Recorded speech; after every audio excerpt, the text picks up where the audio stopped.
Hey friends, it's Melvin. Thanks for tuning into this episode. Here's just a few quick things I wanted to notify you guys about before we get started. First up, very soon, new episodes will be releasing Wednesday mornings rather than Tuesday. So don't panic if you don't see a new episode on Tuesday. Just wait a little longer and you'll see it in your feed. Second, we've introduced a mailbag. Check those show notes and toward the bottom you'll see a mailbag link. You'll then be able to text us any questions you might have about movies, the movie industry, or any movie/Christian related questions you might have. Then we'll respond in a future episode, so send us your questions now. Up next, Patreon polls, which are available to Patreon supporters at the $3 tier or higher, have been updated.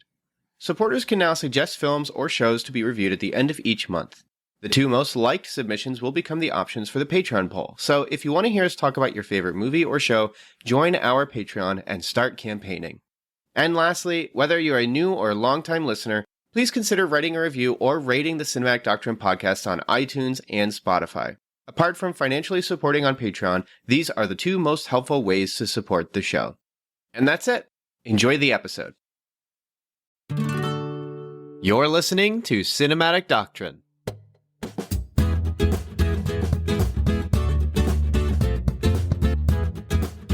So, Eternals seems like the kind of movie where, once you see it, you can't stop talking about it. And Dan and I, the second we got on to, Zencaster to do our recording, pre-talk or whatever, I was like, we gotta start the episode immediately because we're gonna start talking about the movie. And then we proceeded to talk about the movie for 5 minutes, and we're like, no, we gotta talk. So, we're not gonna waste any time here. Dan, what is Eternals about? So then we can start talking about Eternals. That's a great question. What do you think what Eternals was about? So Eternals is a movie. Sorry, my congestion. It's okay, I keep calling it Turtles too. Eternals is an admirable attempt, and this is going to be a theme we're doing a double-headed recording today. We're recording this, and then we are, in fact, recording for Dune. I'm so sorry.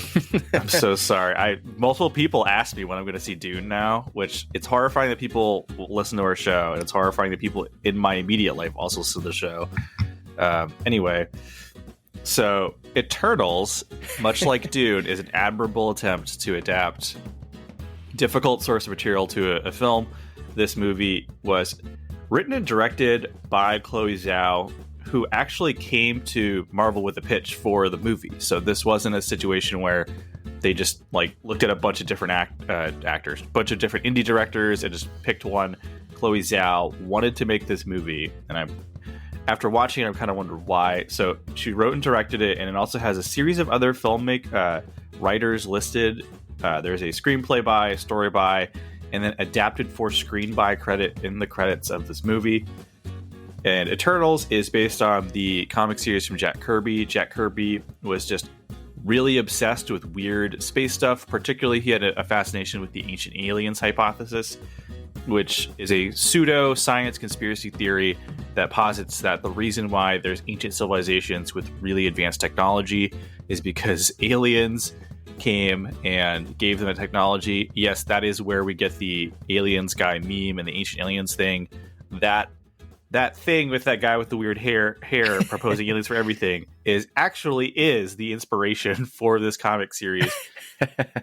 And the Eternals in the comics have a sort of famously convoluted backstory where they keep rebooting them to try and re-explain their backstory. There was recently a critically acclaimed series from Neil Gaiman that wasn't particularly popular with readers because the source material is still very strange, and it was rebooted again recently in the comics, which is kind of what this one is based on. But in short, Eternals are a bunch of aliens sent to Earth by the Celestials to destroy another race of aliens called Deviants. And I like that they kind of don't address the immediately problematic aspect, which is that Deviants are ugly aliens and Eternals are really beautiful aliens, and the Deviants are the bad guys. And in the comics, there's recently an attempt to change that a little bit, where they were like, oh, actually, Thanos is an Eternal, believe it or not. And sometimes Eternals are physically unattractive. In this movie, they don't even address that at all. The Deviants are just random dog creatures. Well, that's just typical Hollywood stuff. It's like, if you want to be in Hollywood and you want to be in a movie, you have to be beautiful. We can have multicultural stuff, but if you're not beautiful, we can't put you in this movie. I'm so sorry. Yes. So someone looked at that and was like, well, that's problematic. And so the Eternals, unlike their comic counterpart, which is they all kind of look the same, the Eternals here is a multicultural hodgepodge of actors, and it's a great cast. It's very star-studded. You have Gemma Chan, you have Kumail Nanjiani, Brian Tyree Henry, who's amazing, is in this. You also have Kit Harington shows up as future White Knight. You have Selma Hayek. You have Angelina Jolie. So there's some real star power in this movie. Richard Madden from Game of Thrones is in this. So yeah, they did not. And there's some legitimately interesting decisions made. So like Kumail Nanjiani plays a guy who becomes a Bollywood actor, while his comic counterpart was a guy who became like a Zorro type actor. You have, I think it's Lauren Ridloff plays a deaf superhero, which is kind of neat. But the problem is the movie is kind of a mess because it takes place over 7,000 years and they try to do a nonlinear storyline thing. And from here, it just becomes a mess. I'm not sure. Like, I'm even struggling to kind of describe what the movie is in theory about. Basically, they hit a point where they kill all the deviants and then they're just stuck on Earth. And so they try to have an existential thing where like, what's our purpose in life? What are we here for? Go find your purpose. Yeah. What's the value of humanity? Is humanity valuable because it isn't immortal, because it's fleeting, unlike us, aliens who do not age? And then there's some conspiracy theory involving the Celestials, which that stuff's actually interesting. I wish it was in the movie more because the movie's 2.5 hours and not a lot happens. So yes. That's it. That's the movie. Anything more is technically a spoiler, unfortunately. So that's the plot. And the root of the story is there's a romance between Cersei and Icarus. Icarus is a Superman type superhero played by Richard Madden. And they love each other across thousands of years. And that in theory also would be really interesting. But then we don't see it because they get divorced for some reason.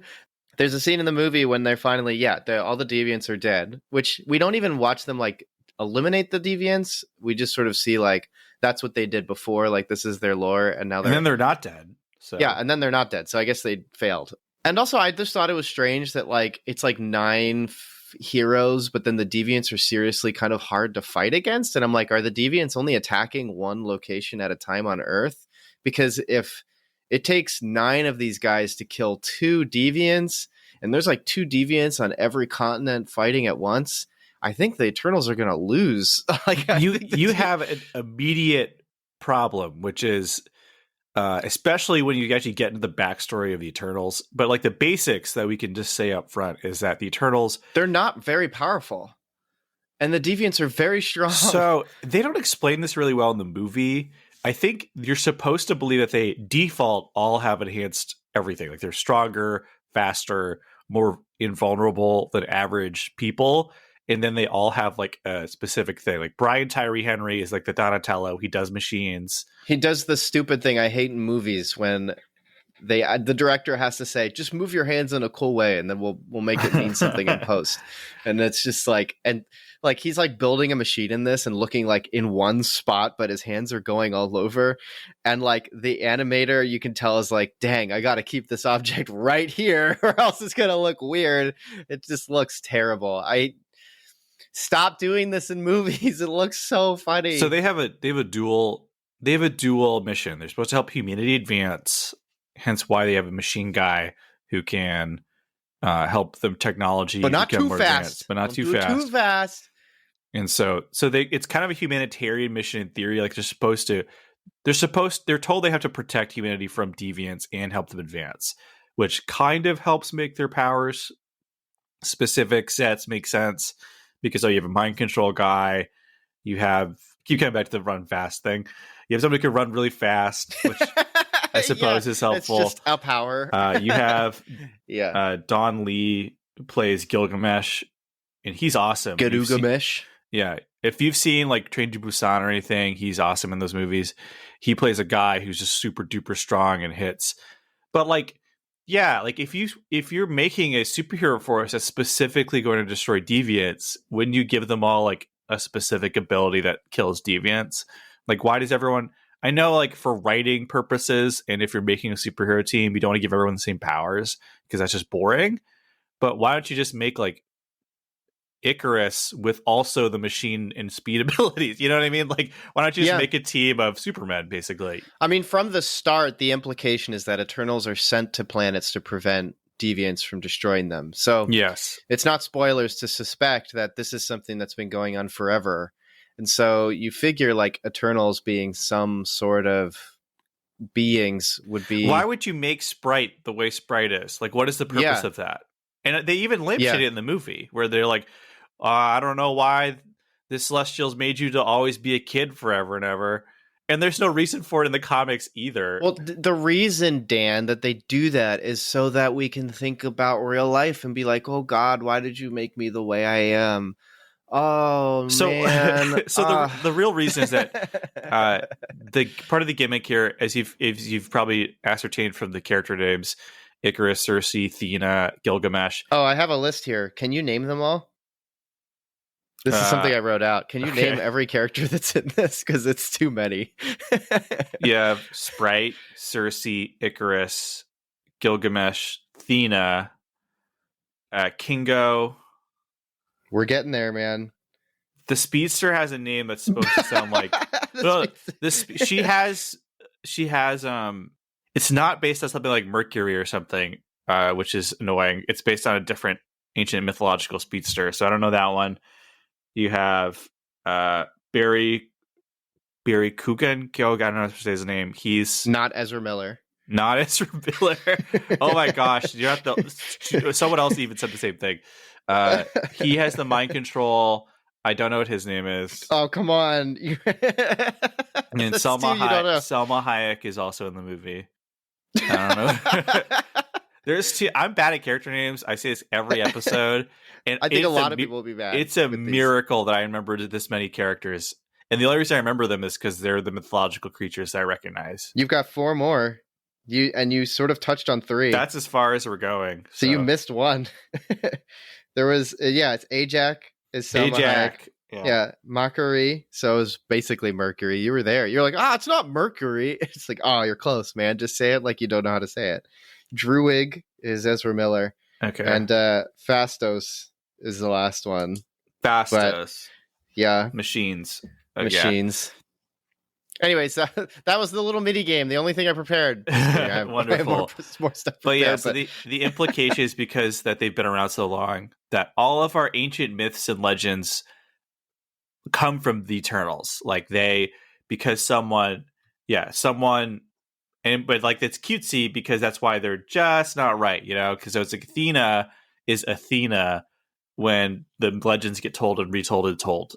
And so from Sprite, we get stuff like trickster gods and Peter Pan, which they even mentioned specifically in the movie.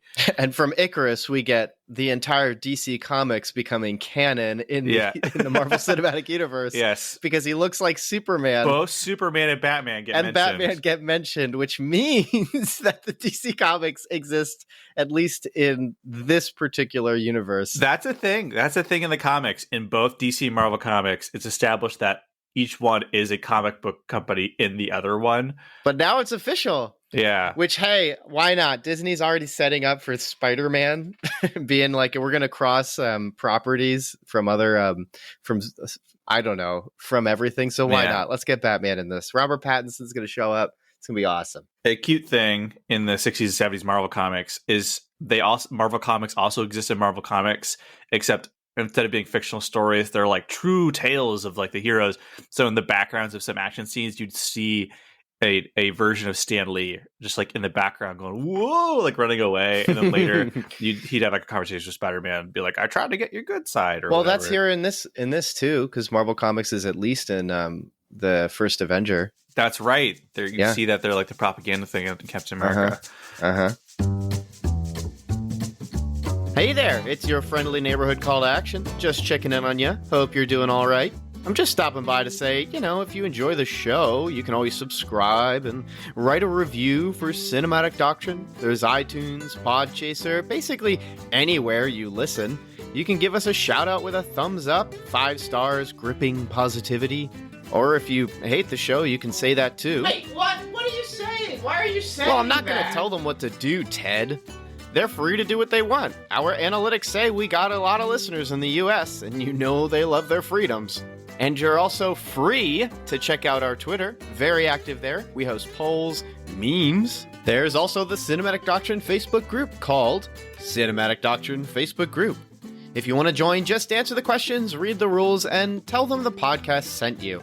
Also, you should check out our website. Some really cool stuff there. Editorials, written reviews for movies we haven't had time to cover. Always check out cinematicdoctrine.com when you get the chance. Oh, Ted also told me I shouldn't forget to mention the Patreon. Something about you can support us or something? Wait, Ted, I thought this was like a hobby thing. You want me to expand cinematic doctrine. You know this already. Right. Yeah, I forgot. I'm the one who put all this together.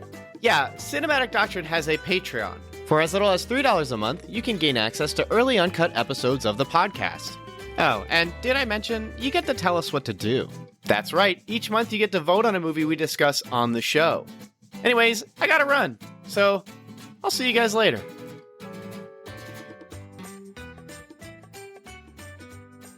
So, I mean, just to put it bluntly, before we get into spoilers, I didn't hate this movie. Like, I see a lot of extremely negative reactions to this movie. I was talking to a friend of mine who almost walked out of the movie because he hated it so much. But this is it's a C-. It's definitely a swing and a miss. There's enough stuff in here that's kind of interesting, where if you're already bought into the whole comic book movie thing, I think you might enjoy it to an extent.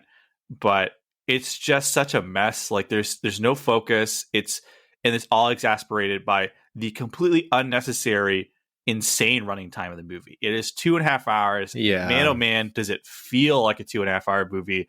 And you could have easily cut 15 to 20 minutes out of this at some point, rearrange scenes to make more sense. It's just, you're just left with this feeling of, I'm not really sure what the point of this was by the end of it. And then it's one of those movies where once you kind of get annoyed by it, then the other flaws become more noticeable. Another movie, you could sort of hand wave things away because, well, they're just trying to tell a fun story. It's science fiction. It doesn't always make sense, or like whatever. Here and then, as you're sitting there in the movie, you're hitting hour 2. You start thinking, wait a minute. Your brain starts working. All the performances are really great. All the actors are totally they're totally in, like Angelina Jolie isn't like giving a half-hearted performance. Salma Hayek is always great. Everyone's giving 110%. And there are some fun ideas here. I love all the stuff with the Celestials. I think that stuff's really interesting.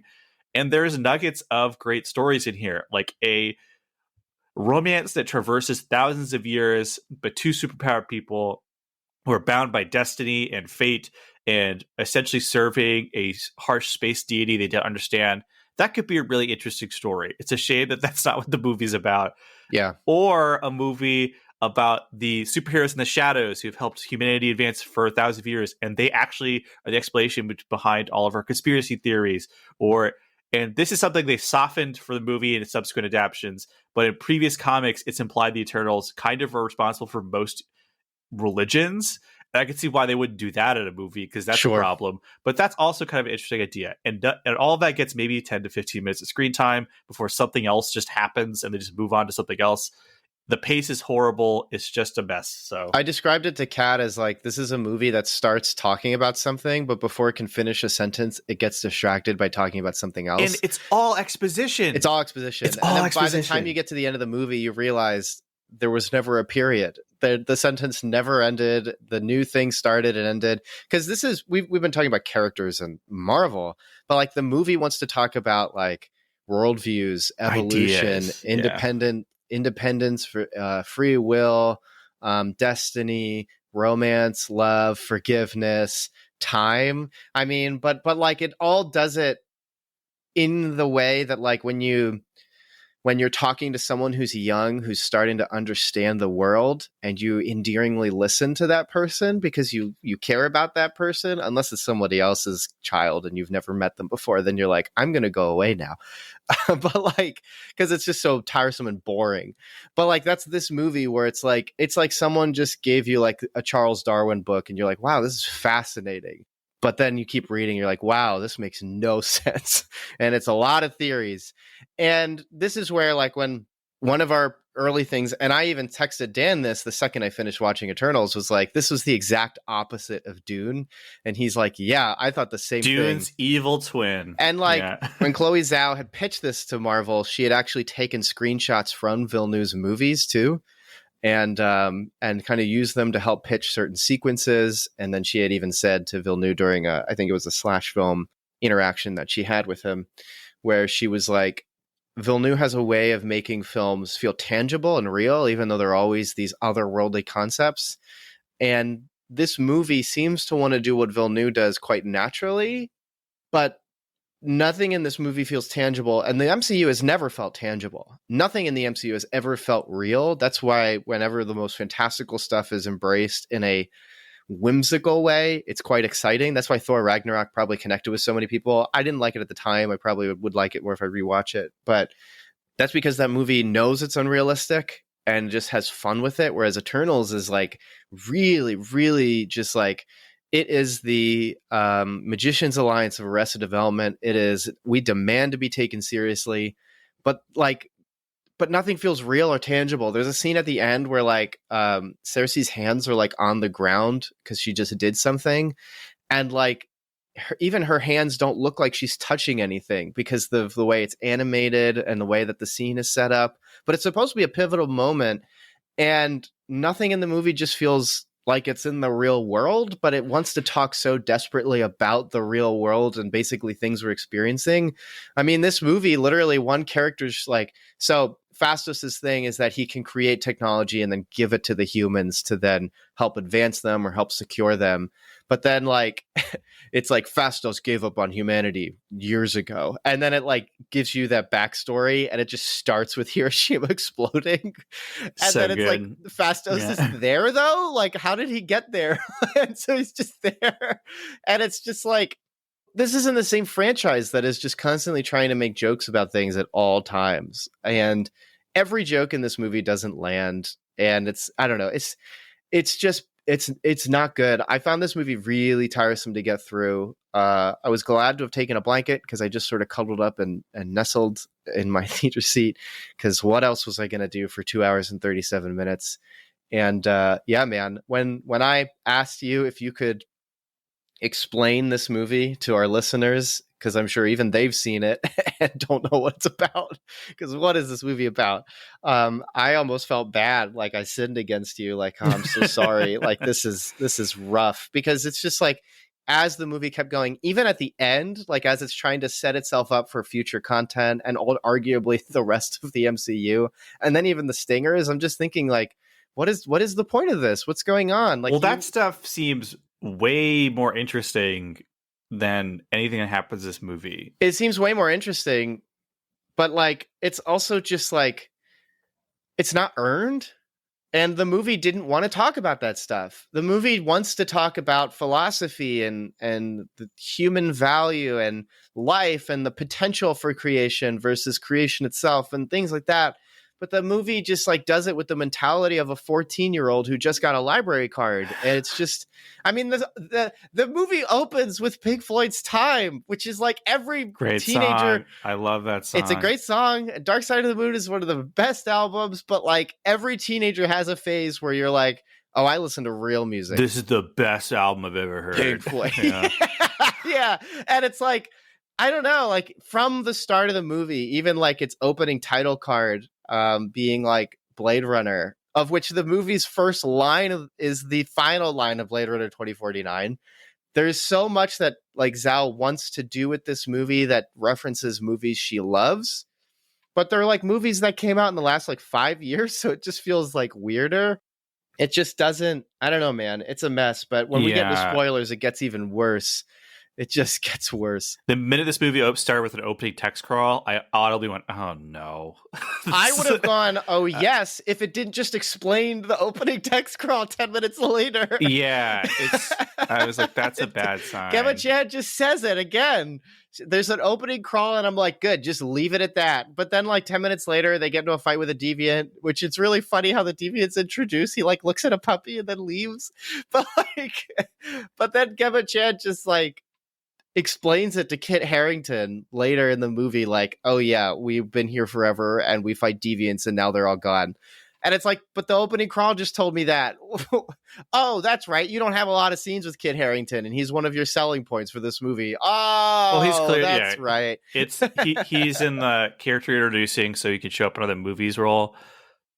Which, okay, I'm fine with, especially in a 2.5 hour movie. Why not? But the thing that absolutely kills this movie dead is everything we're talking about would be a million times more like palatable if it all didn't exclusively exist in dialogue, and if all that dialogue wasn't expositional dialogue where a character says, I feel this way, and here are the reasons why I feel this way. It's like the movie has a personal like axe to grind with the concept of show don't tell, where every scene consists of a character going on a 5-minute uninterrupted soliloquy about how they feel about the universe and their place in it and their purpose as Eternals and what humanity means to them. And to the point where there's a specific moment in this movie where they reintroduce Kumail Nanjiani's character and there's a scene with him. And it was a complete breath of fresh air because I realized characters were just being themselves. Like nobody was talking at each other. They were just having normal conversations like people would. The dance sequence, you mean? Well, that scene's fun. But then the sequence on the plane afterwards, where he begins filming a documentary. Yeah, where it feels like a Marvel movie. Yeah, Marvel movies are character movies. They're not about the world. They're not about other things. Like they are about characters. So that's why something like Black Panther works in how it's wanting to talk about a broader topic, is because you have strong characters who maybe the world doesn't feel tangible, but the characters always do. And so when characters in Black Panther share about things that are painful to them, like Killmonger, you are connecting with Killmonger, not with the world they live in. And that makes it feel tangible and real, even though it's not. And this movie is sort of banking on the world being real and world building. I think I've read that Chloe Zhao actually was really fascinated with world building as a concept. And like, that's great. But you're making a movie and world building doesn't really work in movies. Drama is what needs to really push the movie, especially in a franchise known for character building. And so I don't know. I mean, we're talking as critics, and if you go on Rotten Tomatoes, the audience score is like still 70%, I think. So I don't know. Maybe people just connect with hot people doing things that are cool. So whatever. The stuff we're talking about that doesn't work. Like the overemphasis on just talking about the world they live in, the overemphasis on the lore of Eternals. They basically say the world is changing every like 20 minutes. It's nonstop trailer speak. So some of you may remember that early critic score for the movie was much higher, is in the 80s. And that's because that was based on early screenings for people like Brandon Davis, who I don't have anything I don't have an issue with that guy. He's a nice guy. He loves comic books and nerd stuff, but he loves comic books and nerd stuff. So his opinion, when he just sat through a 2.5 hour movie that's just like reintroducing all the Eternals comics that have existed for 60 years, yeah, that guy's going to have a much higher opinion of the movie than just somebody who likes movies. That's like when I texted you, wow, how can Eternals be bad? John Campea gave it an 8 out of 10. Right. It's like, this is a guy who he loves nerd stuff. So of course he's going to be like, finally a movie in the Marvel Cinematic Universe that talks about things that matter. It's just like, yeah, of course he's going to have a great time. Which is the existence of aliens over 7,000 years and their role in human evolution. That's right. The important stuff, And yeah, so like they're gonna like absolutely, just like throw up in their seat the minute a Celestial shows up. And like, dude, the stuff with the Celestials this movie, I cannot emphasize it. Like, it's almost awe-inspiring. Like the scale, the design, that stuff was great. But that's 5 minutes of a 2.5 hour movie where most of it is someone going, Druig, don't possess people's brains. why? What's the point? They're just humans. They don't know anything. Yes, but they need free will, and that's like 40 minutes of the movie. And you're just like, why is this happening? Yeah. It doesn't play to the end of the movie at all. It's like Druig's power is that he can control people. And there's like a fight with a celestial. And like, it's not like the people are dying because they're off screen getting thrown around. And we know how movies are. If you don't see someone die, then they're not dead. I mean, what is it? Breaking Bad season 6 could always happen because Bryan Cranston said, we didn't watch me die. So maybe. And like, so Druig's power is controlling people. And he's using it really well. He's using it to shoot at a deviant. And which like, is kind of cool. It's really cool. And Cersei's just like, let them go. This isn't right. But then like he lets them go and then like they leave and then but like that's his power. Where did they go? But like where did they just disappear deeper into the forest? And also like why would he what's his power if what is he there for if he's not to use his power? He's there to have an implied romance with the fast one. Why? What other purpose does he have to exist other than to be a philosophical concept of, but if you could control people, should you control people? Like, it's just so stupid. We should have just written, I should have texted you on Friday and been like, write down a list for individual characters that explain their power and then bullet point everything that doesn't work. Cersei, my name's Cersei. My powers are I turn rocks into things. But I'm not supposed to interact with humanity, but I could give water to feed crops. But I'm not supposed to interact with humanity. It's like, you can solve world hunger. You're like Britta and Invincible. You have the most powerful thing.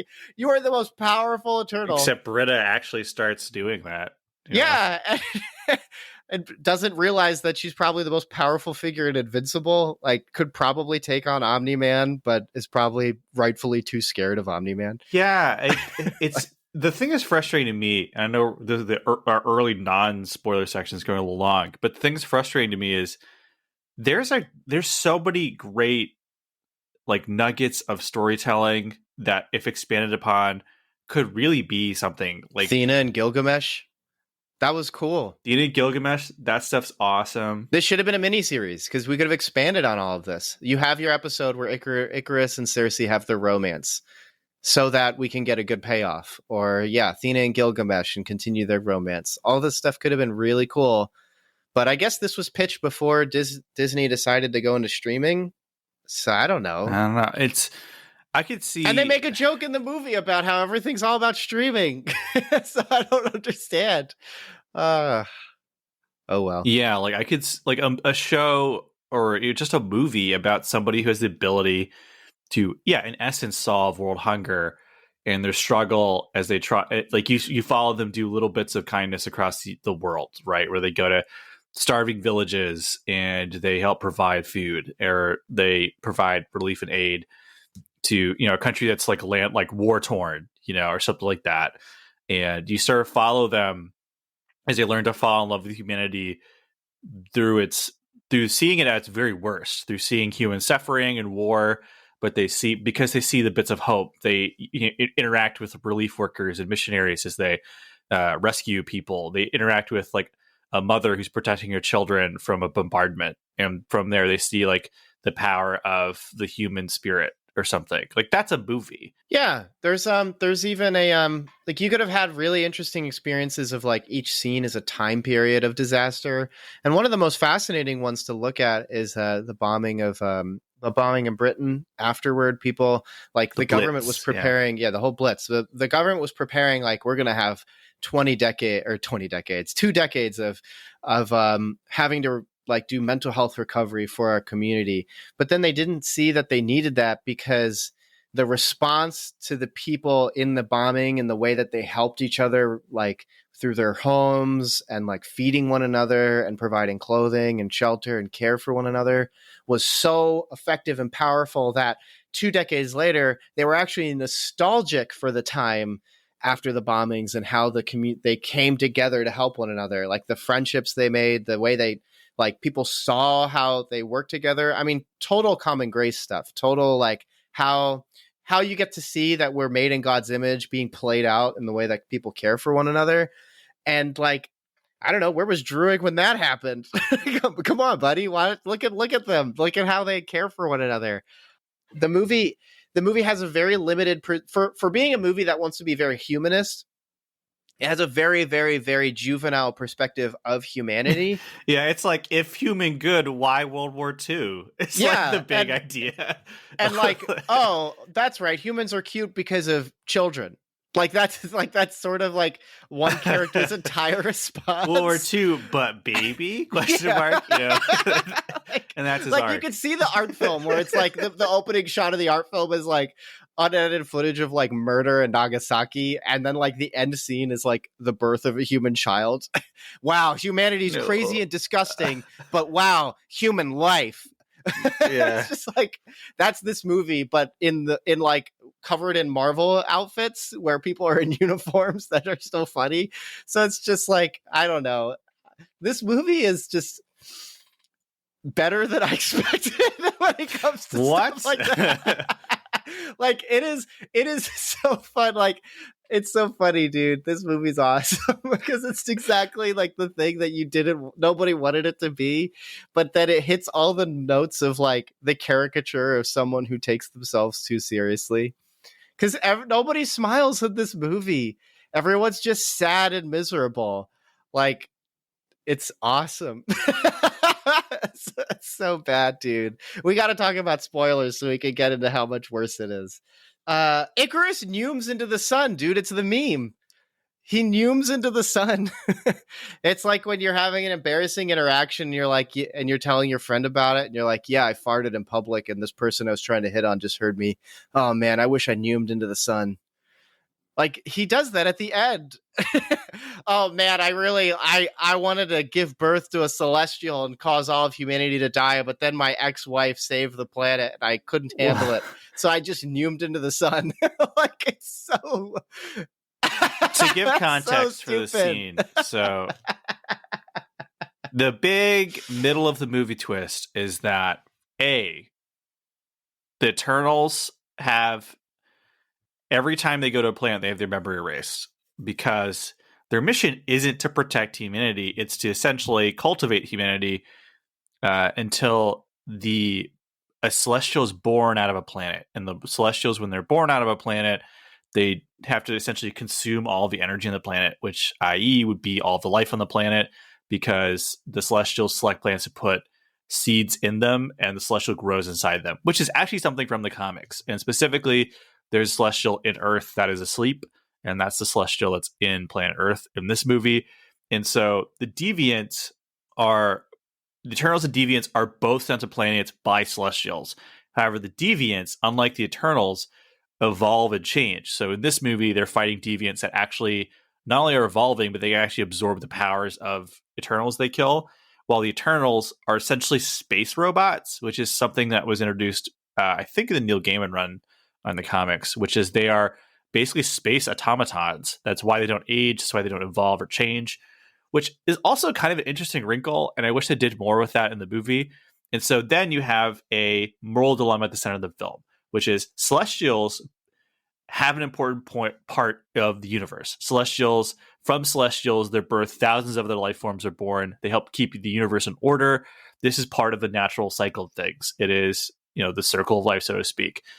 Humanity and thousands upon thousands of other planets have all passed away. That is the end goal of most planets, is they're just going to burn out eventually. So why not let the planet die out to be part of something greater and bigger? And this splits the Eternals, which is, some of them think they should stay on mission and just help create life, because in saving Earth, they are preventing thousands upon thousands of other planets from being born. And that's an interesting idea. That's an actual conundrum at the heart of the movie. But it falls apart when you start to think, oh, wait, can celestials only create one baby at a time?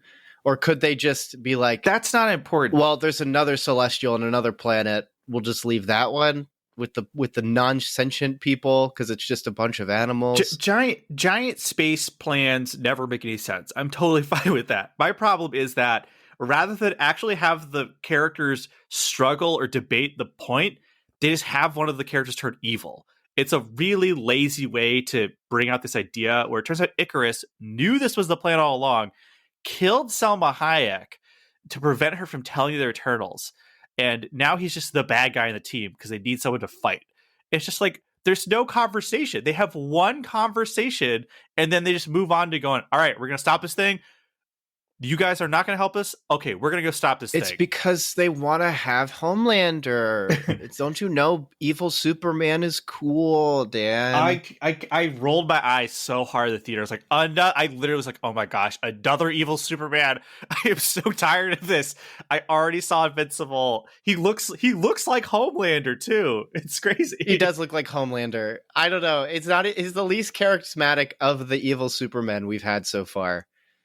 I'm gonna put that down. Yeah, he's less charismatic than like the 20 minutes of evil Henry Cavill we had in the various Justice League movies. Who at least smirks. At least in that he smirks. At least has a bad boy swagger. This guy is just sad. It's not interesting because it's very they don't really do a good job of explaining the Celestials' point of view. You just get a very like bare bones basic, like this is just how it's gotta be, and that's it. And then, right, like I said, they don't really show the ideological struggle of the characters. Really, there's like it's weird. Like the movie spends so much time with exposition and characters talking about all kinds of this stuff, and then when it gets to this, it's very boring, weirdly unexamined. At least that was my feeling. I mean, maybe I'm wrong. Maybe I just zoned out, because maybe they talked about it for 40 minutes and I just don't remember. But like, I didn't really get a sense that like they did a good job of exploring all the options or all the even implications of its own premise, where, okay, all of humanity basically has been destined to die for this purpose. Like, what does that say about all the events that we've seen in previous Marvel films? What does that say about the Eternals' role in all of this? Like, does that make their work pointless? Does that make humanity's entire progress as a species pointless? Like, there's none of that. It's just sort of like, it's just a thing for them to fight about and then a thing for them to stop. And yeah, you get some cool visuals at the end, the Celestial's hand coming out of the water and then getting like terraformed into something else, because it never feels real. It just looks kind of empty. That's sort of one of my things, is like, for someone who is very much inspired by Denis Villeneuve, who is a master of awe-inspiring visuals, this movie feels very empty and incomplete. Because like you were talking about how like the celestial visuals are pretty cool, but like even when you get this really good introduction scene to Arasham, where like it shows Ajak, and then like you can only see two of his four eyes, or two of his you can see four of his six eyes. I just kept thinking like, something doesn't feel good here. Something doesn't feel right here.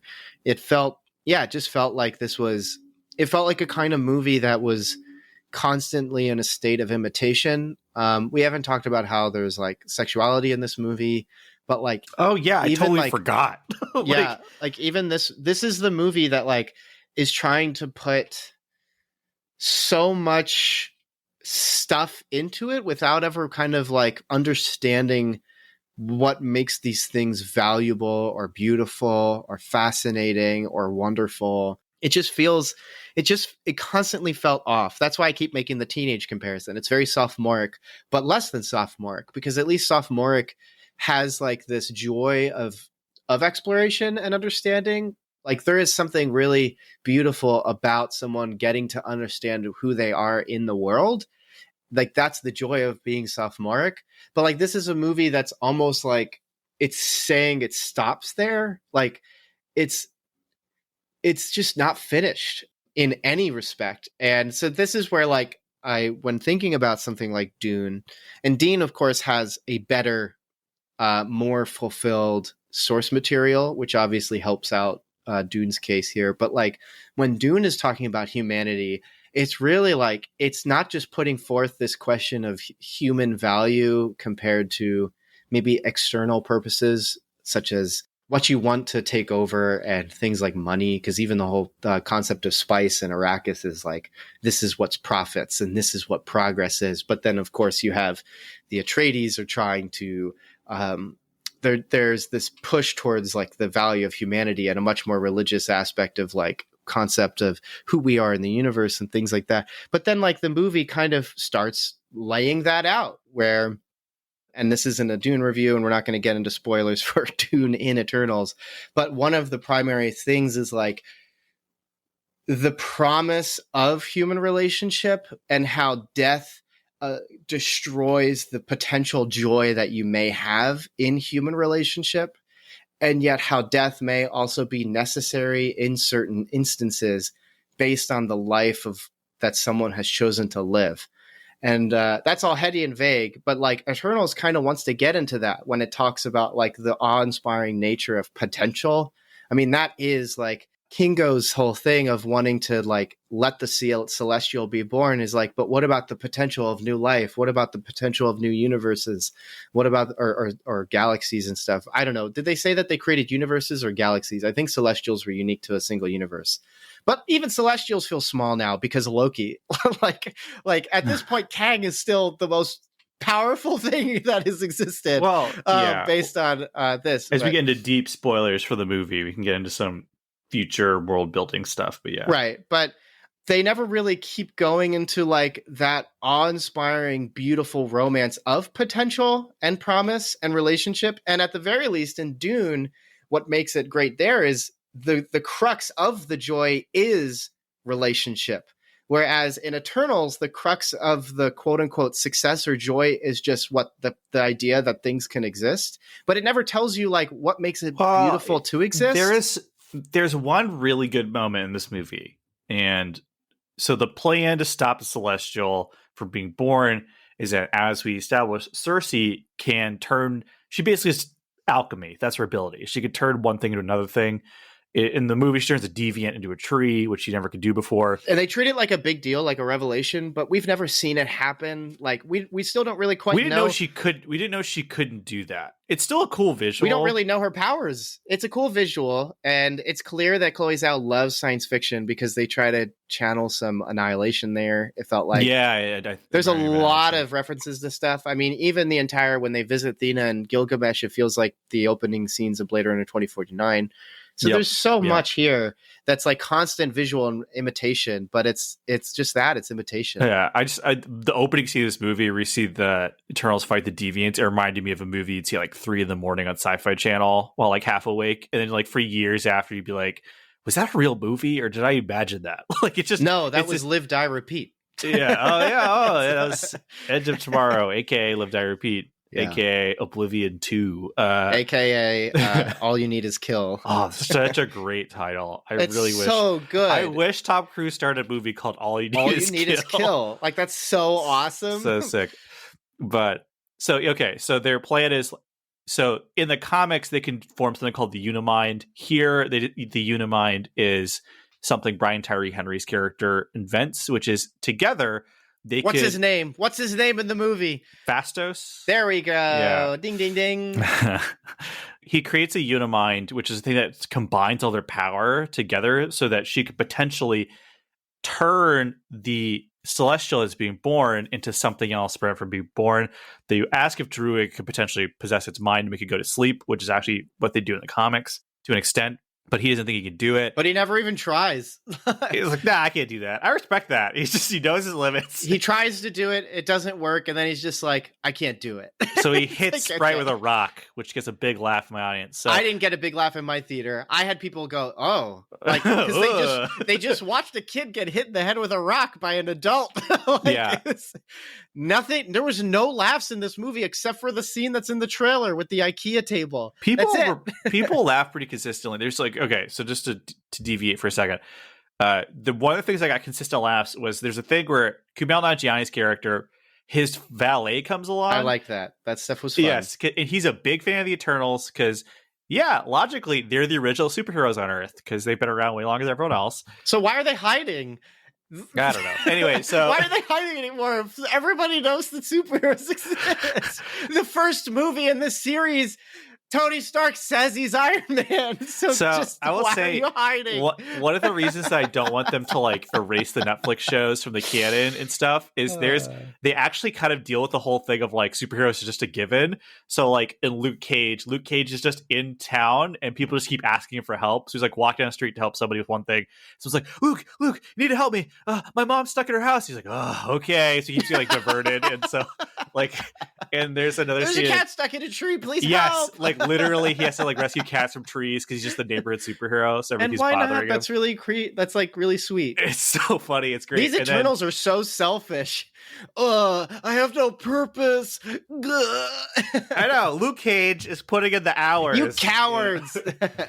And there's a thing where Jessica Jones and Luke Cage go on a date, and Luke is like, how'd you get your powers? She's like, oh, this. How'd you get your powers? She's like, science experiment. And they're just like, that's just part of the date. So they're just like, what's your origin story? It was a science experiment. This doesn't even work in the Marvel universe. Eternals doesn't work in any universe. This has to take place in a different universe than the one we're in. So like, I understand that like they have been divinely told they cannot interfere with humanity, partially because their powers and what they do affects history. You know, Fastos is fast tracking human like technological evolution, that sort of thing.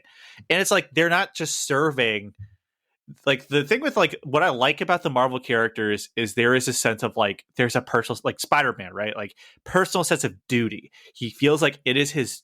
He feels like a moral pull to be Spider-Man and do what he does. The Eternals are basically being controlled by a giant space god, right? So they cannot interfere for fear of incurring the wrath and ruining their mission, which is their whole purpose in life, and hence why they choose isolation.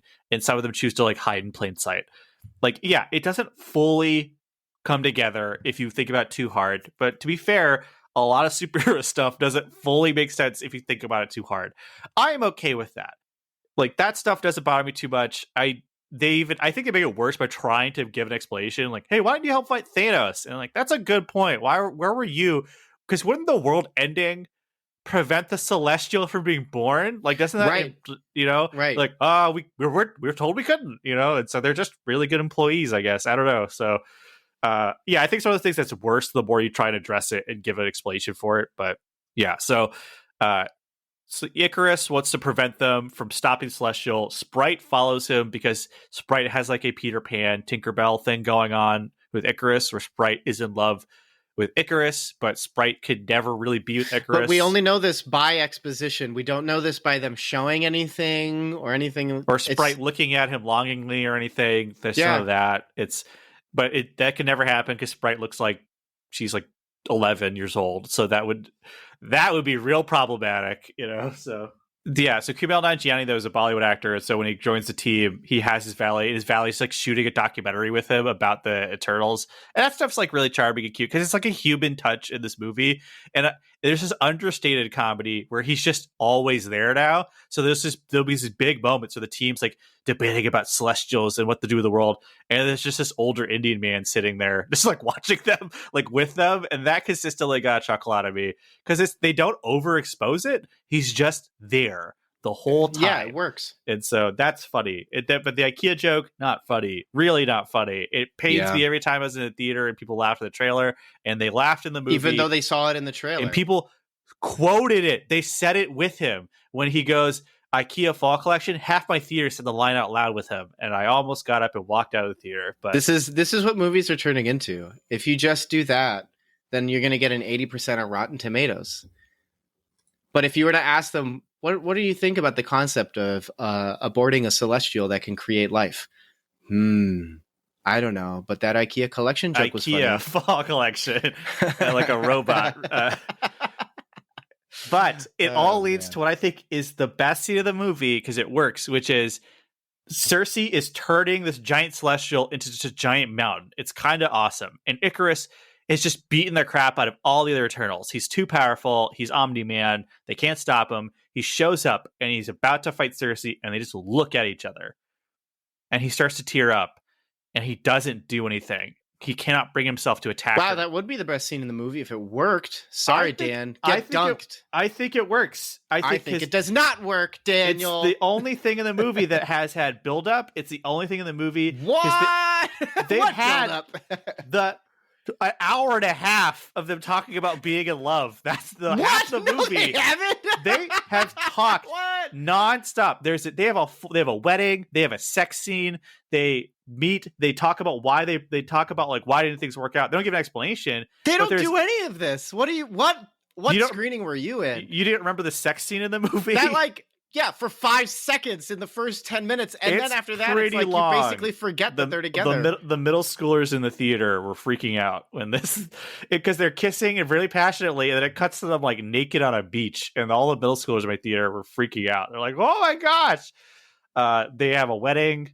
There's multiple conversations where they just talk about them. There's a whole thing opening to Kit Harington. Barely. This movie's 2.5 hours. Even if it doesn't feel like it's a lot of time, it's a lot of cumulative time. Fine. Then there's only 2 responses to this. 1, either you're wrong and this stuff doesn't happen, or 2, the movie is so oppressive that it's just not something I remember at all. Because I like that you're leading on the possibility that I just had like a complete like seizure in the theater. And like I just imagined whole sections of a movie. Well, apparently the sex scene is more graphic if you see it in IMAX. So if you saw this in IMAX, maybe there's just extra scenes where they're just more in love.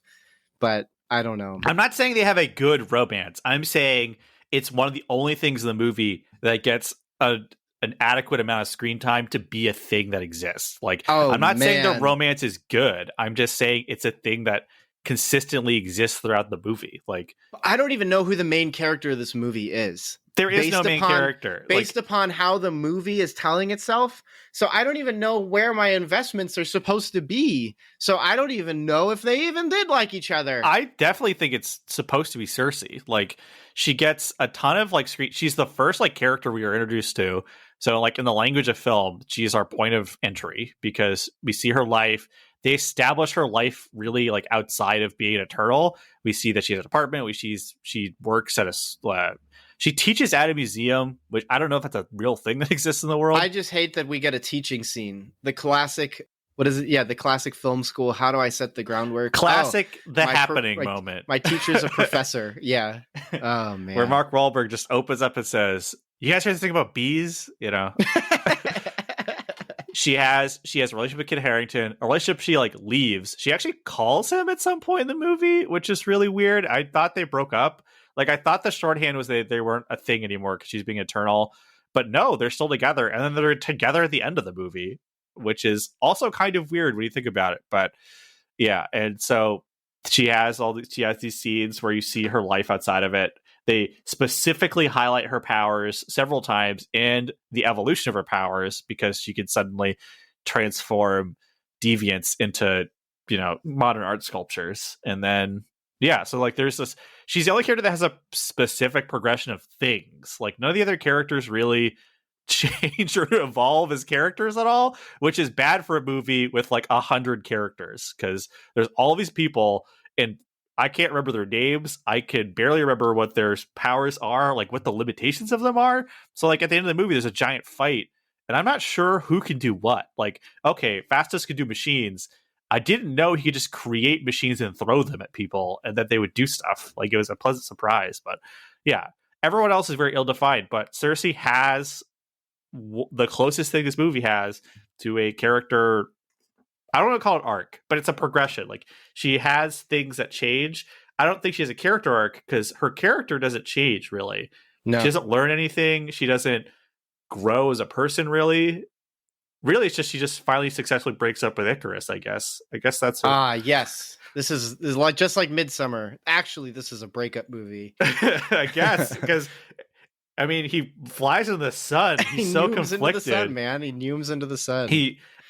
And I would say this is the only thing where like you could like read something into it. Like maybe he feels so conflicted. Maybe he realizes how far he's fallen because he was about to attack the one person he loves and he cannot, but he's also failed his mission. So he's unable to live with himself. But then they also established that there's thousands of Eternals all across the universe. So if they want Richard Madden back, they could do that, which really bothered me. And we also just don't know his power level because he doesn't get injured the entire movie. And so, like, he probably not even dead because he just go to the sun. In the sun. That'd be he's awesome. Just there. Just like Avengers 7. There's just a giant Icarus comes out of the sun. It's a mess, dude. But no, my thing is they mention that there's like thousands of Eternals teams all across the multiverse or whatever. So these guys are dead. Like Gilgamesh is dead. Icarus is dead. But also there's a million other Icaruses and Gilgameshes all across the universe. So they're not dead. Like these guys are dead. But then like in a future movie, you could just have 1,000 of them show up out of a portal, you know? So I'm like, I really hope they don't do that. They're another faction. For some reason, Kevin Feige's like, I just want to do factions. They're just Team Eternals. And I'm not for this. I am not excited for whatever's next with the MCU when it comes to this stuff. Loki season 2 is going to be dope. I can't wait for that. I say and then it comes out it's bad. But like this stuff I don't care about. Yeah. Even how it ends. Like the movie ends. And I was just sort of like. Weirdly downer ending, which I appreciated that, but also just. What? What? So both Dune and this gave me a ton of anime vibes too, and like this one made me think of Serial Experiments Lane when they're showing. If anybody watches anime, they'll pick these. up. That's a good show. That one they picked when they're showing that they're constructs. It was like in Lane. The visuals at the end were like Gurren Lagann, and there was something else that gave me a lot of anime vibes. But like. It's just comparing like, but it's all Experiments Lane to Gurren Lagann. Really different. The Lane stuff for like, hey, first off, let's put into perspective. That's Eternals' fault. Eternals is the one that wants to try and do everything, and it just can't do it. You can't do Lane and Gurren Lagann because they're totally different. But like this keeps like kind of just it's just a constant imitation of these things that I like. Plus the Marvel universe, and it just doesn't come out, man. I don't know what else to say. But there's a lot of anime vibes in this too, but they just don't work. I don't know. So, here's the sick, twisted thing about it. Like it on its own, this movie Eternals and its ending is bizarre because they win and then they don't win. It's very weird. So we're talking vaguely, but so literally after they stop the Celestial. Cersei has a moment with Kit Harington where Kit Harington's like, oh, that's pretty crazy, huh? Or whatever he says. And then the Celestial that they've defied just shows up and zaps them off the planet and is just like, your punishment must be more severe or whatever. And then he just like disappears. Everyone on Earth is just like, what the heck was that? They're all freaking out because a giant like Celestial just showed up. I love that everything that's happened that's bad post blip is like, did the blip clause this? Yes, that is a settlement a little bit like that. I really appreciate. Is this the blip too? You know? I love that the Marvel world is just a nightmare world where just at any moment you can disappear or a giant space robot god can show up and just yell at you and then leave and you don't know what happened. That's awesome. It's the worst. I don't want to live there. I was like, would you want to live in Middle Earth? Would you want to live in the Monolithic universe? Would you? No, I don't want to live anywhere of those places. Real life is stressful enough. I don't want to live in. I imagine your life now, struggling to pay rent. You got like student loans to pay off. And then aliens just attack your town. Is there even insurance for the blip? Like, insurance companies are evil. My wife works with insurance companies, and she's like, it's crazy the loopholes they have for like, oh, you can't deny someone. We'll just make it so the only hospital that accepts you is in 2 states away. Oops. Yeah. Oh, my bad. Gosh, I love capitalism. Give me a show where it's like people investing in life insurance claims post the blip, right? Where it's just like, yeah, you got $1 million payout. But they came back, so we want that money back. And then just someone's like, I don't have the money anymore. It's been 5 years. And now that you know the blip can happen, it's like you have to pay an additional $6,000 a year because, you never know if the blip will happen again. Or you can see the salesman totally manipulating everyone and their mother.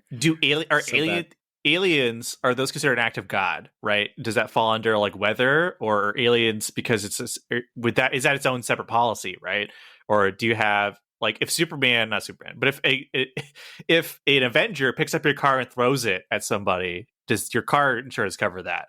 Is that considered act of God? Is that considered collision? What is that? You know, it's collision. love that so much.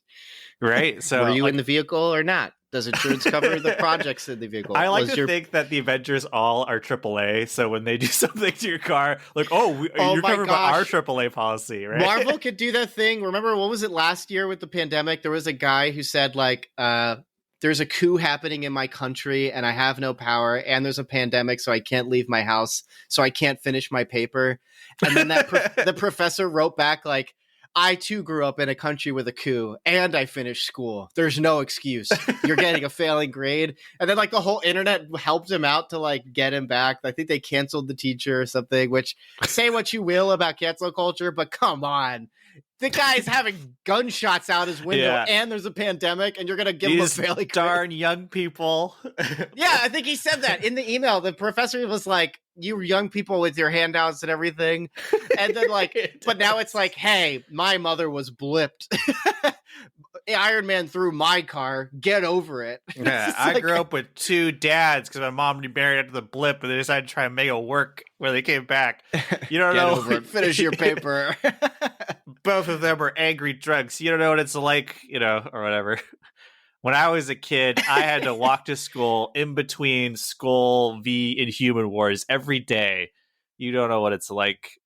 Yeah. Oh, yeah? You had Thanos? Well, I had Infinity Ultron. My situation was way worse than yours. I was brought over for a parallel universe where Ultron got the Infinity Stones and killed Thanos, and I still finished my paper, You have no excuse, you dang millennial. Stop buying Starbucks and pay your rent.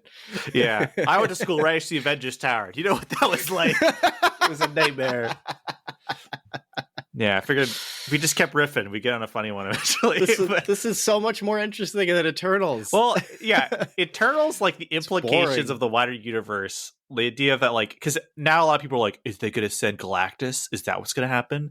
Is he going to send Galactus? Which is not a good sign when, like, the main thing people take away from their movie is, like, I wonder what the other movies are going to be like, Yeah. Because there's two post-credit scenes, which we'll get into in a second. But yeah, so the implication is that the Celestial Deviant Upset is going to do something bad, while one group of Eternals stay on Earth, Angelina Jolie, Sprite, and I think, the fast one, they went on a spaceship. The Domo, which does not look cool, by the way.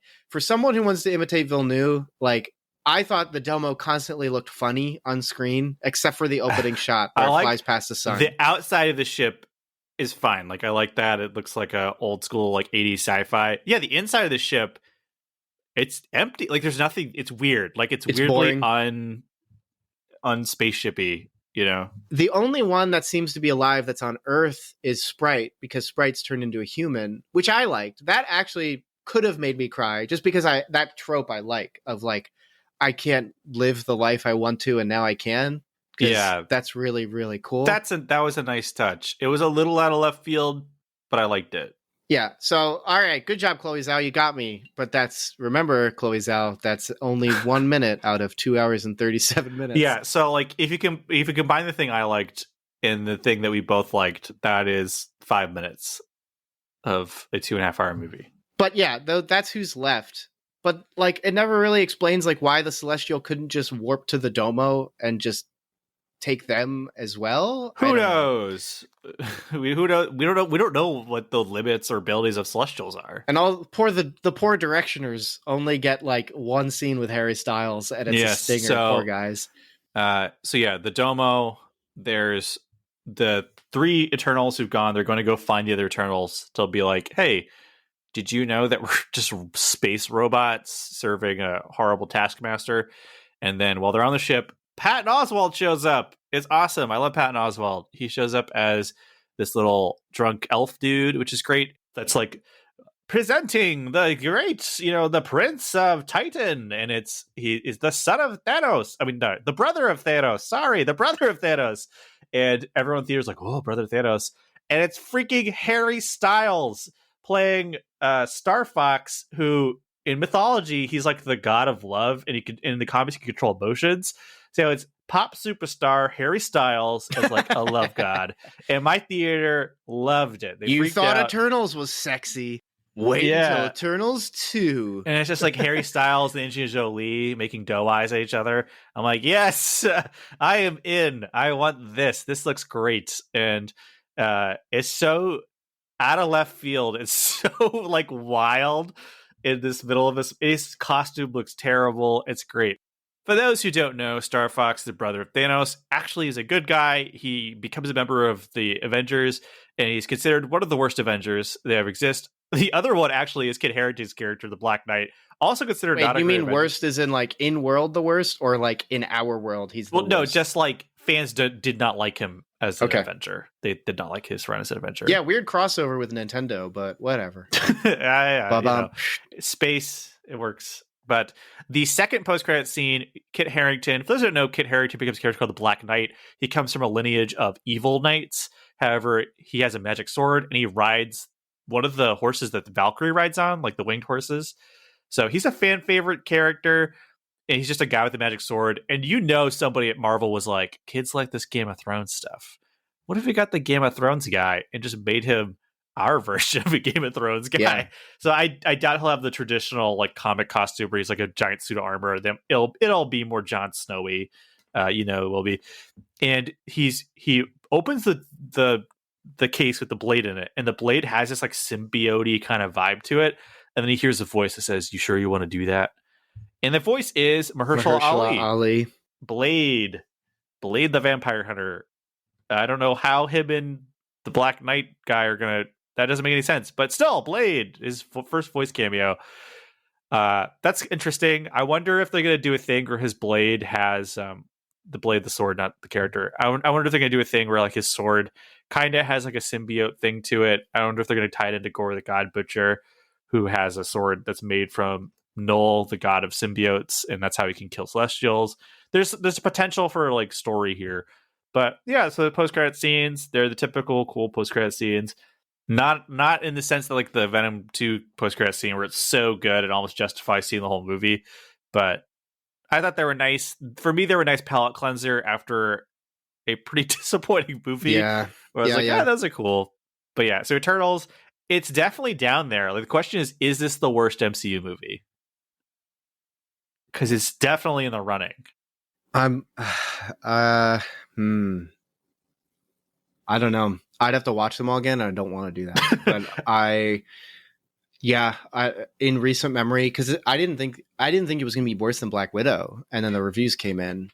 I didn't actually have an opinion about Eternals. I just know the second trailer looked better, and I was like, okay, that's interesting. And then it just wasn't. So yeah, definitely a bad one. And all that matters even from the movie is the last 5 seconds, which you can watch on YouTube, and that's it. You don't even need the stingers. And so it doesn't really have any events that's like, I don't know, important. We say that now. Who knows what retroactively becomes super important? You know? But like, it's not like we just, I'm just thinking like in this year with Marvel properties, even Venom 2's post credits is more entertaining than this entire movie. Got more emotional response than this movie. And yeah, after like, I even said to Kat, I was like, I would sooner watch Falcon and Winter Soldier than this again. Cause at least Falcon and Winter Soldier is just more interesting, has better characters. Wyatt Russell's in it, so that's fun. And then the ending, even though it's really disappointing, is still more fulfilling, I think, than the end of this movie itself. So I don't know. And especially when you have strong contenders like WandaVision and Loki. Oh, man. And then Shang-Chi's just fun. Also, this movie's visuals are not very interesting. I actually found the movie quite ugly at times. And so it's just like, I don't know. There's some, we didn't talk, which is weird we didn't talk about it because that was the big hullabaloo about it, which is they went shot on location, they didn't use CGI. But it's ugly. It's an ugly movie. It's weird because it's like there's some scenes where it's also too dark. To quote a podcast I listen to, movies are too dark. I'm getting old. I need to wear glasses all the time. It is too dark. And there's just a lot of scenes in this movie that are needlessly dark, sort of like how in certain art movies they whisper all the time and you're like, why are you whispering? You're the only people in the room. Just talk. And this movie's it's just an ugly movie. Yeah, there's a handful of sequences where like I was like, okay, that looks nice. Like I can tell this is kind of natural lighting. I like that. I can tell they're at a place that's tangible and real. But yeah, the movie feels like washed out. Like I don't know what it is. Like it's like there's some nice sequences where they're in like different countries and like everything kind of looks red, and that's kind of like nice. But yeah, like for all the hype about like, oh, they shot near some real water, or whatever, I expected a lot more pop. Like I wanted stuff to look like it does kind of look. It reminds me a little bit of like The Revenant, where like, yeah, they shot on location, but the locations they shot at were all dreary, sad looking forests, which worked for the vibe of the movie, but it wasn't like as eye catching as promised necessarily. And so, yeah, Eternals looks kind of drab. It feels, for most of it. It doesn't feel tangible for someone who's influenced by directors who can make the fantastical feel real. This movie is just seriously not real. I don't know if this is the worst one. I think Incredible Hulk might still be the one I think is the worst, but that runtime really pushes it down the list. The runtime for this is bad, and at least the Incredible Hulk is more interesting to talk about in terms of how the movie was made. Well, because we'll never know how Eternals was made, because Disney's now so secure with all their behind the scenes stuff that they'll never say anything bad happened on set. So I mean, I've heard some things but like everyone who's talked about the process of making the movie, they said like they had a really great time. They liked working with Chloe Zhao, as partially why so many people signed on, is they want to work with Chloe Zhao. And Selma Hayek has been very complimentary about the creative process, about like talking with Chloe Zhao about the script and stuff like that. So I can't imagine it was a bad shoot or anything. I just think that it's one of those movies where like the reach really overextended past the grasp. Yeah, I think they were trying to do so much. And yeah, maybe it's not the worst Marvel movie, but it's going to be a tough one to ever rewatch. Oh man, I think it's the worst one as we're talking through it. I'm remembering that scene in the first like 40 minutes, which means you're still not even a third of the way through. Which means the movie hasn't started yet. They're like, it's right when they're like all the deviants are gone, and like it's so obviously set up to say all the deviants are gone, and then you turn and there's people killing each other. it's like, yes, the real deviants, humanity. And first they're like in a palace in a different time zone talking about this, but then they just warp to like colonial times of like conquistadors shooting at natives. And then Athena goes crazy, and they're still having the conversation they had when they were in like an Aztec palace. But then they warp back to the Aztec palace to continue their conversation. And it looks like obviously in the trailer, there are scenes that are not in the movie. But also, I think Marvel's doing this thing where they're shooting scenes specifically for trailers at this point. I don't mind that. But they do a lot of warping because I think the movie was probably a lot longer, and there was probably going to be more sequences of this like dream weary thing that they wanted to put into the movie. I don't know. It's just a mess. When I was watching it, I was like, I think I need to just accept that like it's not only non-linear, but the movie's non-linear by not being non-linear in a way that seems natural or normal, because this movie's been edited to make it work, and it doesn't work. So this has to be the worst one. I think Incredible Hulk was at least more interesting, even though it was boring, and I thought the ending was strangely more nightmarish, but at least that movie got me feeling things. Eternals, like I was just like, I don't know. To give context for how stuff this movie is, there's a whole villain we didn't talk about. Yeah. And there's a whole subplot with Athena going crazy. He's just like us. Don't you understand? He is just like us. And it's like, I get your philosophy, but this is very poorly done. That would have been, if he had just been the villain of the movie and that was built up the whole movie. A deviant that evolves. It's Darwinism. And it shows the Eternals that they're not the good guys. Yeah. That would have been something. But then they just murder him anyway. Not. Yeah. And it's like, he's an actual kind of like, I can see that as like a terrifying villain where every time he kills a hero, he gains their powers. And so like the whole movie, like you're worried about like this like uber deviant. And he evolves to the point where he gets the ability to talk and becomes a sentient like creature that like actually is saying some things that aren't necessarily wrong. But it's like, he just dies. Like it doesn't play into the end of the movie at all. It feels added. Like if you told me that this was something they added in reshoots, I would totally believe you. Like it's just so weird. It's because this movie wants to talk about everything. Yeah. But it's not talking about anything at the same time. It gives a lot of lip service to a lot of things and never actually dives into anything. And there's a whole thing where Athena is going crazy. It turns out that what she's doing is she's just remembering all the previous planets the Eternals have been on. And that also would be an interesting idea, but it just kind of goes away. Weird. And it doesn't make sense that they would have any knowledge or memory of the previous versions, because if they just had constructs, they could just make a new construct. But then also, like, why does the new construct have to have the memories of the past? Yeah, but that's expensive, man. You got to maximize your investment. You got to. Oh, that's right. I forgot Celestials are on a budget. My bad. Yeah, you got to wipe the robots, send to another planet. And they're probably on a budget because Kang the Conqueror, using the TVA, is like, oh, Celestial doing things that it's not supposed to. Let me send the TVA out here to warp you out. And they're just paying them off, like, let's make this problem go away. Using space bucks, I guess. I don't know what the money is. Probably. Why not? Maybe they just use the Infinity Stones as currency. Infinity Stones. I don't know. It's tough, especially after Loki and showing how the stakes, like Kang is so exciting to think about because he's just a dude. He is just a human. But he's in charge of all of time and space. That's so cool. To the point that he's so afraid of his other versions. Like, that is such a fascinating character. And like, the more I think about it, because if you listen to the episode, I was less interested. And part of that is just the way that they have him perform. But now that I understand that he's like the cuckoo crazy, I've won, finally, like, that it all comes together and works. And it's like, am I really that scared of Arsham? Because it sounds like Kang was more powerful than Arsham. Kang, in theory, could just erase Arsham, right? Yeah, like he could just place one of the TVA things on Arsham, and then Arsham's like, oops, my bad. Oh, well, I was scratched to the back of my neck. And then just, Yeah. It's like Duke Leto in Dune. The thing's just on his back. It's like, oops, can't get rid of it. Poor guy. And, oops, too soon. And so like, I don't know. It's like, am I really that intimidated by something that, like, what makes Kang more freaky is that he's a human. Yeah, who just has future technology. Is Arsham gonna scan all of humanity and then go, whoops, yeah, humans should go because Kang is scary? I mean, is there a universe then that, like, was this a universe that Kang couldn't get born because he was in the 26th century? And Tiamat was born earlier? Well, that doesn't matter, though, right? Because he can go to different universes, right? But so he would have to be from a universe where Tiamat didn't wake up.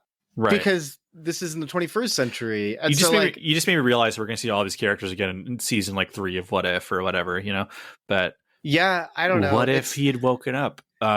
Marvel is the retirement plan for all these actors who are not getting royalties anymore because streaming services. So like, oh, you want to make sure you have work for in the future? You gotta be at least one character because they'll bring you back and Marvel fans will eat it up. We'll find a way. Get your royalty for pop vinyls. We stuck Kat Dennings in WandaVision. Doesn't matter. We can do whatever we want, Oh, you liked her in WandaVision? We'll put her in What If. Yeah. She gets Agatha married Harkness to a duck. is getting her own show, apparently. So It's just crazy. Which, whatever that's going to be. So I don't know. What's the point of Arsham anymore, man? Kang is way more interesting. Well, he feels like Ultron. Like, he feels like a villain for a lesser team-up movie before they fight, Kang or one of the real villains, Well, yeah, because you had Dormammu, who was basically was he a Celestial? And like, no, he's a fear lord. Is that worse or better? There's just or equal to. So, do we have 30 more minutes? Basically, you have to think of every group of villains as having a domain. So you got people who run like underworld. This just makes me think of the places, SpongeBob episode for evil. Every villain is lemons. Every villain is lemons. And then you have space bad guys. You have afterlife bad guys. You have dimensional bad guys. And so, yeah, people like Dormammu, Despair, Nightmare, they are the bad guys. And to Mephisto to an extent, they're the bad guys of like hell, the underworld, things Doctor Strange deals with. And you have people like the Celestials and Galactus, and they're the villains of space stuff.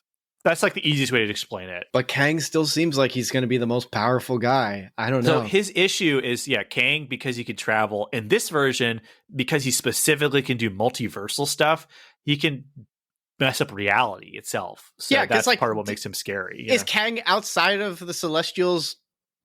Like, because if a Celestial is limited to a universe, Kang's like mansion, which may not be even his mansion because like it looks like it was somebody else's and he took over based on all the lore bits that we're getting from Loki. Man, Loki's great. We should just do another episode on Loki. Just rewatch Loki. Here's the new stuff we found. I'm very intrigued by Loki season 2. Yeah. Like, cause I don't know. Like it sounds like the Celestials are what Kang just like eats for breakfast at this point. So what's the point, man? What's the point of Eternals? I'm sorry, Chloe Zhao. You wanted to talk about life and the universe and everything in it, but like Loki basically did it, but better already. And then it's also coming out like 2 weeks after Dune. So I don't know why. It feels like they're scared to really delve into any particular topic in any way that's too specific, if that makes sense. But Loki did that, and WandaVision, and even Falcon. Well, Loki and WandaVision do delve into topic, but they are still sort of general topics. Like grief is a general topic. Everyone can relate to that. Loki deals with, the whole feeling of like you don't belong anywhere and finding somebody who finally understands you. Like that and stuff self-love. That's general. But it also deals with like free will. It deals with independence. It deals with stuff like that. Like even if you are able to love yourself and have self-independence, doesn't matter if it's in line of like other people's purpose and stuff like that. And it does it way better than Eternals does. I definitely agree with that. But when it comes to too specific a topic that might take a viewpoint that might upset someone, I think that's when they pull back. Like, for example, there's a lot of stuff you could have said with Falcon Winter Soldier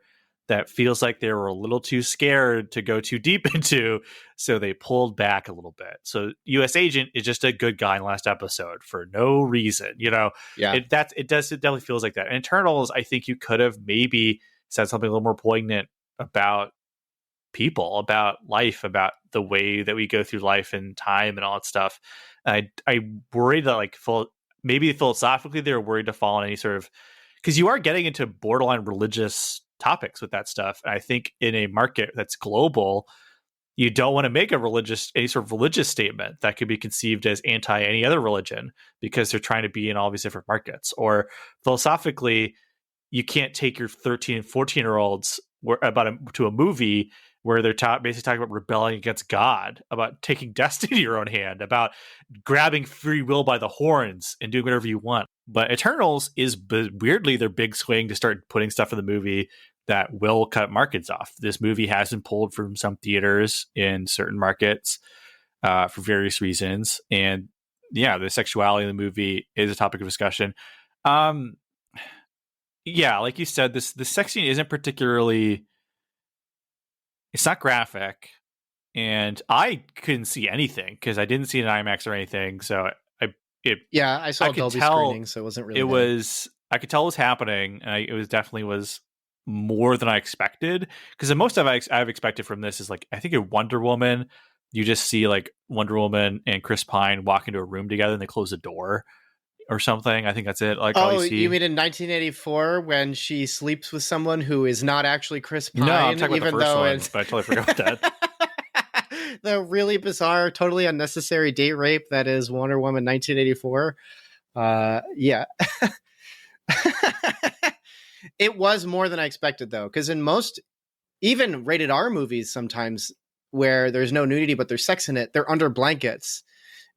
Which largely means they're fully clothed underneath. And so it was just strange. Also, why is it that like the Babylonian city with the Domo is underneath a ton of sand, but the place that the two characters had sex had virtually no land change? Did you notice that? Because they go back to that place to do reminiscing, and then we get the backstory of Icarus being evil, and like the entire land formation is exactly the same shape and everything, even though it's been 6,000 years. Anyways, I could do CinemaSins all day for this, but CinemaSins is cringe. It sure is. This is where I get to think about like, oh, sex scene, oh, homosexual, whatever. It's like they're robots. What? Like, I think it'll be telling if the movie's lasting legacy is just stuff like that, or if the lasting legacy is you'd see that Rotten Tomatoes score. That's it. Yeah, like the one that got bad reviews is like its legacy. Yeah, 48%. The one that got bad reviews less than a year after her previous movie gets Best Picture, which is just sad. Like that's I don't say sad as in like, haha, funny. I just mean like, it's actually just sad. Like you go from making independent pictures that are huge, including one that was really powerful and moving for a lot of people. And then like, you just get scooped up by a big company to make a movie out of your element and it's bad. I think that's just disappointing, but I digress. Any last thoughts, Daniel? Like I said, I don't think it's not the worst movie I've ever seen or anything. It's a pretty average to not great movie that's just really worsened by its runtime. I think if this movie was noticeably shorter, I think it would not be getting such harsh reviews. It'd just be considered a not great movie, but it's really tough to recommend it given its runtime, as well as the fact that I don't think, like I said, there's nuggets of interesting ideas and some interesting visuals here and there, but it's buried underneath a 2.5 hour runtime of half-hearted exposition heaviness. And I really cannot hammer home how much exposition is in this movie. It is endless scenes of characters just verbally saying how they're feeling and why they're feeling what they're feeling, rather than just letting them be characters in a movie. It feels like an uncomfortable marriage of a filmmaker and a subject matter. It just didn't feel like everything gelled together. And the actors are performing admirably, but it just isn't there. So I do not recommend this movie. I think it's definitely one of the ones that you wait till it comes on Disney Plus, so you can fast forward through some of the boring bits. And yeah, the only report. And if you're a completionist like I am, I mean, you haven't even listened this far in the podcast. You've already run out and seen it, so it doesn't matter. But the most important world building stuff is in the last 5 minutes, as well as post-credit scenes. So it's just kind of a disappointing flop from a studio that had a pretty good market quality. And this is sort of the double-edged sword of it. When you have an in-house assembly line style, you never achieve greatness, but you never have anything that really goes off the rails, because you don't have the opportunity to really mess up. And I'm worried that this will be the sign that their takeaways from this won't be anything constructive. It'll just be, we need more control. We need more cameos from recognizable characters. We need less dialogue. I hope that's not what they take away from this. But yeah, do not recommend. Didn't hate it as much as Melvin, obviously, but I still can't recommend it. Yeah. All right. Yeah. What's funny, though, is when we were leaving, my wife is like, you can have Halloween Kills. I get Eternals. Because she was like, I don't know, it was kind of interesting.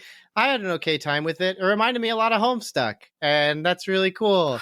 It reminded me a lot of Homestuck. Isn't that cute? What a poster quote. Oh, my gosh. And because of all the names and everything and having their powers. But then, like, we're going to bed, and, like, I'm trying to fall asleep, and Kat's just talking about how the movie's bad. And I'm like, I don't think you like the movie, honey. So, whatever. That's fine. I definitely thought it was better than Halloween Kills. Yeah, I thought Halloween Kills was more fun. Also, Big John, Little John. Those two characters had way more value than this entire movie had. This movie had much better queer representation. Halloween Kills had much better queer representation than Eternals. I would definitely agree with that. At least it was more fun. What do you have to recommend for this wonderfully long episode? Oh my gosh. So my Bible commentary recommendation is going to be one that I have enthusiastically been using. As you know, I'm a big fan of budget-friendly commentaries, where rather than spending $50 to $80 for one commentary, I think it's better to just carefully select commentaries. And so the Holman Old Testament commentary set, they also have the Holman New Testament commentary set, are pretty inexpensive commentaries. And if you go through and listen to the authors, there's no one really notable except the Psalms commentaries were written by Dr. Stephen J. Lawson, who is a huge figure in Reformed theology circles. And he's a wonderful pastor and a great commentator. And he wrote a 2-part Psalms commentary for the Holman Old Testament series. And his commentary insights are sharp and really academic, but easily understandable. But the thing that really sets the Holman Old Testament commentary set apart is the formatting, which if you've listened to our episodes and recommendations, you know that I'm a big nerd when it comes to the way they format commentaries. And man, oh man, does Holman format them great. It is a verse-by-verse expositional commentary. So that's hit number one. The other thing, though, is each psalm, and I'm sure this is standard for the whole set, Steve Lawson puts forward a big idea. So he follows Haddon Robinson's preaching methodology. And then he sums up 3 different supporting ideas, or however supporting ideas, or each psalm support his big idea. He also has a teaching outline, an application section, and discussion questions in each section of the commentary. So in theory, if you wake up, your alarm didn't go off, you have 10 minutes to prepare for a sermon, you could just grab this commentary and cobble together a sermon easily because the whole outline, everything's there. But for me, he's using it for teaching a young adult series. It's been invaluable for not just formatting my lessons, but thinking up discussion questions and points of focus for, so that it's become kind of my backbone commentary where I use it to form my outlines and stuff and then use other commentaries to come up with different ideas or discussion points. But it's just a wonderful commentary all around. It's 2 volumes for his Psalms. But yeah, Dr. Stephen Lawson's Psalms commentaries from the Holman Old Testament commentary series. I'm going to recommend Jack Stober's Opal from last year. It came out like just after Christmas. Have you watched this little short? Great. Yeah, that is a great Halloween short film. Yeah, it's fantastic. I know it's post-Halloween, but he released it within the holiday season last year. So I think it's valid to still recommend around this time. It's Jack Stober's known for doing like shorts / musical shorts sometimes, mostly musical short, definitely that are in claymation. Yeah. And they're a really bizarre kind of unsettling form of claymation where it feels just right, but just wrong at the same time. They're always really cute and endearing at the same time as having like 1 or 2 things wrong, which is kind of like how memories work anyway, where like you remember these wonderful moments, but something doesn't feel quite right because you're so far away removed from it. And Jack Stober's Opal is about a young girl who goes and adventures into a house across the street. And it's kind of this like nightmarish land where 3 people within the house kind of sing about things that they want, things that they can't have, and things that keep them from getting where they want to be. If Eternals is trying to talk about way too many things very poorly, Opal talks about very few things incredibly well in a very artistic and creative manner that begs you to just sort of meditate on it but like what kind of makes Stober's work really fun is that he's just an amazing musician where he makes these songs that will get stuck in your head. But when you sing the lyrics, you start to feel uncomfortable, but because you can't stop thinking about it and singing it and it's stuck in your head with this wonderful melody, it helps you process it more. And Opal, when I first watched it, was like, it was a little too unsettling for me to be finding it enjoyable. And yet that exact thing happened. I kept thinking about it, singing it in my head, the little like, we see you, Opal, your problems are miles away. And you keep singing, you're thinking about it, and then it starts to settle. And then you're just like, wow, this was fantastic. It is, if you were just sort of itching for something this month to get you thinking about things that matter and what you want, and perhaps how you can get what you want in a way that's healthy, because a lot of what Opal is what you want and then not participating or helping others get what they want, and how that can help you all coalesce to becoming better people. Then Opal will be more valuable to you in 13 minutes than Eternals will be for you in 2 hours and 37 minutes. So check out Opal. It's on HBO Max, I'm pretty sure. Yes. I know HBO Max sort of condensed their Adult Swim selection for some reason. It was way bigger like a couple months ago. But yeah, pretty sure Opal's still on there. If it is, I'll have a link to it. So check it out. And I would love to talk about it on the podcast at some point. I know we have... I don't know if we could do a whole episode, but... Yeah, our Let's Talks are probably more better opportunity for that, to talk about Adult Swim shorts and sort of that creative world. But yeah, check out Opal. Yeah, I'll just say like Opal was the second thing I watched on HBO Max. I got it to watch Kong vs. Godzilla, and it was just one of the recommended things. And so my wife and I watched it. And a running thing on the show is I keep mentioning like, oh yeah, I didn't think Candyman was scary at all. Not a single horror film we've talked about, if I said anything even remotely scary. Opal is genuinely creepy. Like I found it very unsettling and unnerving, but it's also so strangely charming. And my favorite song is really sad. The dad who's watching television and he's talking about why they make it look so easy on TV, so easy to breathe. So easy they make to breathe. it so easy to look. Yeah, it's so catchy. It's a very catchy number, but it is very sad. But it is 13 minutes. It packs a punch. It doesn't overstay its welcome. It's generally very creepy. So yeah, I second your recommendation. Nice. What is that second recommendation? Your fun recommendation? No. So we're just putting Opal up twice. Opal's not very fun. So What's your fun recommendation? So this will be my third time mentioning Inside Job on the show, but more in relation to the fact that, maybe I felt a little guilty about recommending an animated show that is so transgressive in some of its material. So I'm going to recommend an animated show that is for adults, but is relatively wholesome. It's on Hulu right now. It's called Poorly Drawn Lines.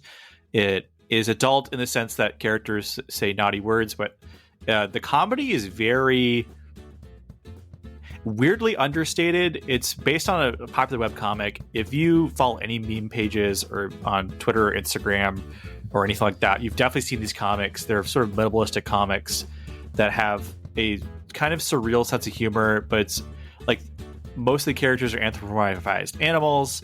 They, like, the first episode deals with, there's, to sort of sum up the sense of humor of the show, someone was eating cookies in the bathroom, and so it caused a giant, like, alien monster to show up, and they're just kind of like, oh man, we gotta clean the bathroom, and that's just how they talk about it, because there's a monster destroying everything, and you will immediately recognize all the voice actors. Ron Funches is in it. The guy who voices Frylock in Aqua Teen Hunger Force voices a cat. Janet from The Good Place voices the friend of the main character, who's a bear, who is voiced by Flash Thompson from the Spider-Man movies, but you would not recognize his voice right away. So it's all-star voice cast of the who's who of animation, like H. John Benjamin shows up for an episode, that sort of thing. It's really funny, it's really surreal, and it definitely has a very, I will say, modern comedy sensibility to it, but all their adventures revolve around things like waiting in line for coffee. It's very modern in the sense, like, all the characters all of them are just roommates together, because that's just what people are in our age demographic, how they live now. It's really funny. The episodes are only 15 minutes each. Nice. So it's a sort of an easy watch. I think there's only 6 or 7 episodes on Hulu right now. Poorly Drawn Lines. I recommend it.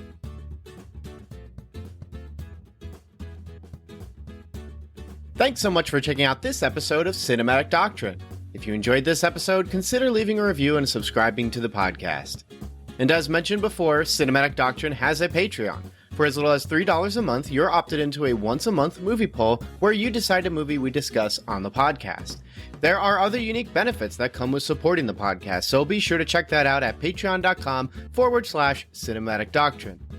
A special shout out to those who support at the Art House Theater tier on Patreon. Thank you so much, Mom, Dad, Melanie, Shirley-Ann, and Thomas. You guys are the best, and your continued monetary support is greatly appreciated. Until next time, stay cool. Want some Cinematic Doctrine swag? You're in luck. We've got 3-inch Cinematic Doctrine logo stickers exclusive for Patreon supporters. Perfect for your travel mug or laptop.